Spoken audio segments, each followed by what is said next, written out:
جو ہمارے اس پیارے سے اسلامک چینل پر پہلی بار ہیں، ہمارے چینل کو سبسکرائب اور اس ویڈیو کو لائک ضرور کر دیں۔ بسم اللہ الرحمن الرحیم۔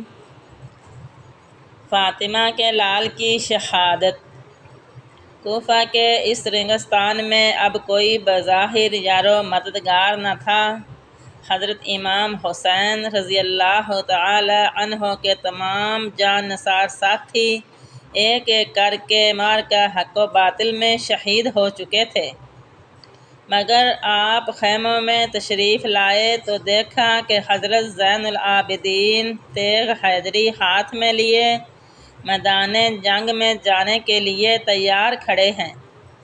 بخار سے جھلس رہے ہیں، نکاہت سے پاؤں لڑکھڑا رہے ہیں اور سارا بدن کانپ رہا ہے، مگر نان پاک کی آن پر جان دینے کے شوق میں باپ سے اجازت طلب کر رہے ہیں۔ باپ نے اپنے بیمار بیٹے کو سہارا دیا اور فرمایا، بیٹا تم جانتے ہو کہ آج اس میدان کربلا میں ہمارے لیے موت کے سوا اور کچھ بھی نہیں ہے۔ تمہارے سامنے جو کچھ ہوا تم دیکھ چکے ہو، اور اگر تم بھی مرنا چاہتے ہو تو جاؤ، مگر تمہاری موت سے سادات کا خاتمہ ہو جائے گا، حسین رضی اللہ عنہ کی نسل منقطع ہو جائے گی، سیدوں کا نام و نشان مٹ جائے گا، اور اولاد فاطمہ رضی اللہ عنہا کا سلسلہ ختم ہو جائے گا، اور اگر تم بھی شہید ہو گئے تو پھر ان پردہ داروں کو مدینے کون پہنچائے گا، ان کی حفاظت کون کرے گا، میری نسل کس طرح چلے گی، اور حسینی سیدوں کا سلسلہ کس طرح جاری ہوگا۔ اور اب تو دین اسلام کی نشر و اشاعت اور قرآن شریعت کی حفاظت تمہارے ذمہ ہے، اور احکامات الہی کی رکھوالی اور خلافت اسلامیہ کی پاسبانی تمہارے سپرد ہے۔ بیٹا تم زندہ رہو اور خدا تمہیں زندہ رکھے، تاکہ تم دنیا کو بتا سکو کہ جب اس خطۂ ارضی پر فسق و فجور کے اندھیرے چھا جائیں، اور جب اللہ کے بندوں کے سروں پر ملکوت امریت کی تلوار لٹک رہی ہو، تو اس وقت میرے باپ حسین رضی اللہ عنہ کی طرح اپنے بچوں کو قربان کر کے ملت اسلامیہ کو اسلام کی روح جمہوریت کی روشنی میں لایا جا سکتا ہے۔ اور دیکھو بیٹا، کوئی صبح ایسی نہیں جس کی شام نہ ہو، اور کوئی دن ایسا نہیں جس کی رات نہ ہو۔ چمن میں بہار بھی آتی ہے اور خزاں بھی، پھول کھلتے بھی ہیں اور مرجھاتے بھی ہیں، سورج نکلتا بھی ہے اور ڈوبتا بھی، اور انسان پیدا بھی ہوتا ہے اور مرتا بھی، اور زندگی کی انتہا ہی موت ہے، اور ایک بہادر انسان موت کے فرشتے کا استقبال مسکرا کر کرتا ہے، اور پیش آنے والی ہر مصیبت کا مقابلہ ہنس کر کرتا ہے۔ بیٹا عابد، تم بھی ایک بہادر باپ کے بیٹے ہو اور شیر خدا کے پوتے ہو، اور تمہاری رگوں میں بھی علی رضی اللہ عنہ کا خون ہے، اور فاطمہ رضی اللہ عنہا کا دودھ ہے۔ میرے بعد علی رضی اللہ عنہ کی شجاعت کو بدنام نہ کرنا، اپنے باپ کے صبر کو دھبا نہ لگانا۔ حق پرستی ہمارا شیوا ہے اور حق گوئی ہمارا منصب۔ جاؤ اور خیمے میں آرام کرو۔ اور پھر آپ نے بی بی شہر بانو سے فرمایا، شہر بانو، میں تمہاری خدمت گزاری کا حق ادا نہیں کر سکتا، تو نے ایران کی شہزادی ہو کر بھی میرے فقر و فاقہ سے شکر کیا، تو نے ہر مصیبت میں میرا ساتھ ایک وفادار بیوی کی طرح دیا، اور پھر میری وجہ سے تم نے اپنی عمر بھر کی کمائی اس میدان میں لٹا دی، تو نے اللہ کی راہ میں اپنے بچوں کو نثار کیا، بھوک اور پیاس برداشت کی، تاریخ اس پر فخر کرے گی، میرے نانے کی امتی تیرے نام کو بوسہ دیں گے، اور مسلمان عورتیں تیرے اس ایثار پر ناز کریں گی، مگر جس شان سے تو نے اپنے بچوں کو نثار کیا ہے، میرے بعد اسی شبر و شکر کا مظاہرہ کرنا۔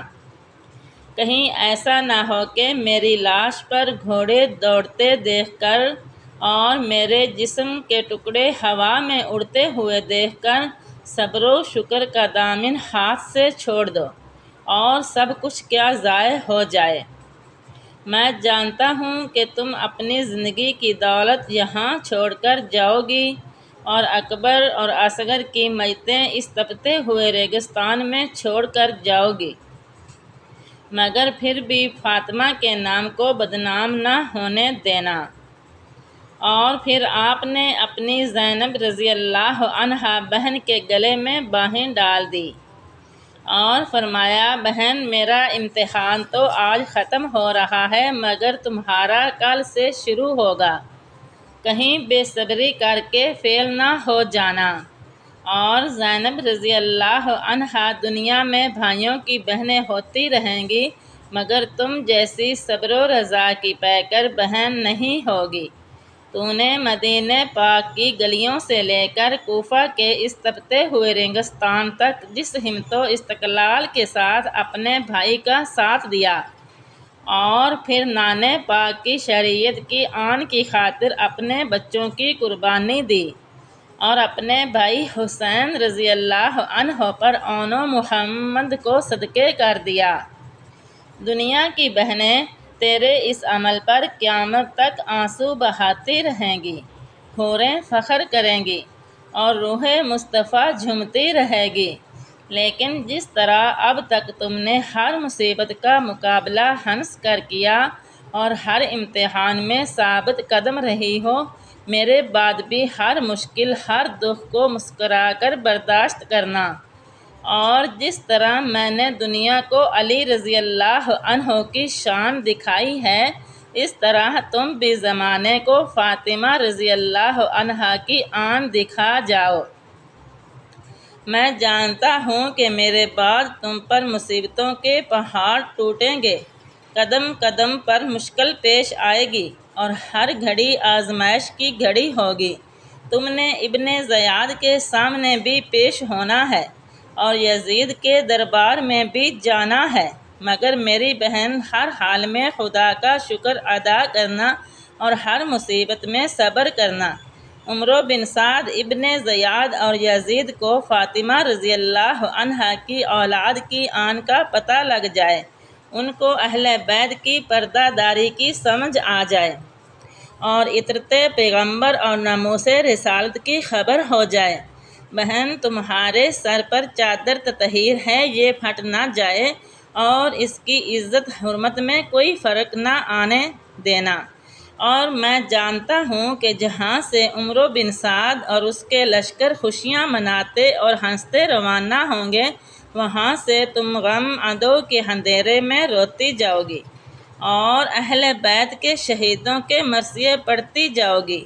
یہ سب کچھ ہو مگر میری بہن تمہاری ثابت قدمی میں فرق نہ آئے، تمہارے پاؤں میں لغزش نہ آئے اور صبر و رضا کا دامن تمہارے ہاتھ سے نہ چھوٹے۔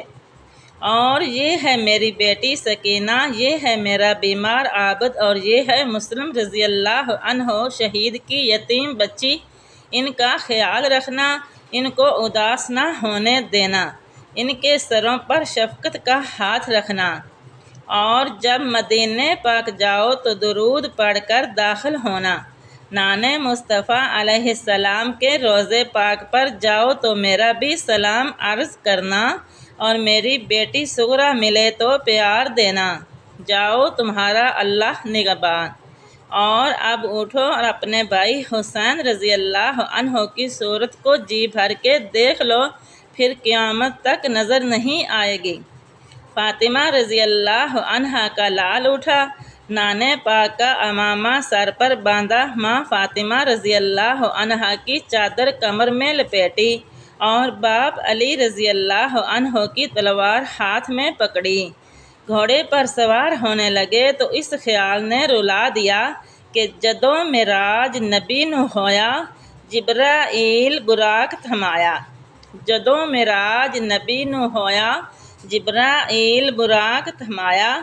ਜਦੋਂ ਅਲੀ ਵੱਲ ਖੈਬਰ ਚਲਿਆ ਤੇ ਨਬੀ ਪਾਕ ਨੇ ਆਪ ਚੜ੍ਹਾਇਆ। ਅੱਜ ਕੋਈ ਨਹੀਂ ਰਹਿ ਗਿਆ ਵਾਗਾਂ ਪਕੜਨ ਵਾਲਾ, ਅੱਜ ਕੋਈ ਨਹੀਂ ਰਹਿ ਗਿਆ ਵਾਗਾਂ ਪਕੜਨ ਵਾਲਾ। ਜਦੋਂ ਵਾਰ ਹੁਸੈਨ ਦਾ ਆਇਆ, ਖੈਮੇ ਵਿੱਚੋਂ ਬੀਬੀ ਜ਼ੈਨਬ ਨਿਕਲੀ, ਉਸ ਮੂੰਹ ਤੇ ਬੁਰਕਾ ਪਾਇਆ। ਥੰਮ ਰਕਾਬ ਘੋੜੇ ਦੀ ਆਖੇ, ਲੈ ਚੜ੍ਹ ਅੰਬੜੀ ਦਿਆ ਜਾਇਆ।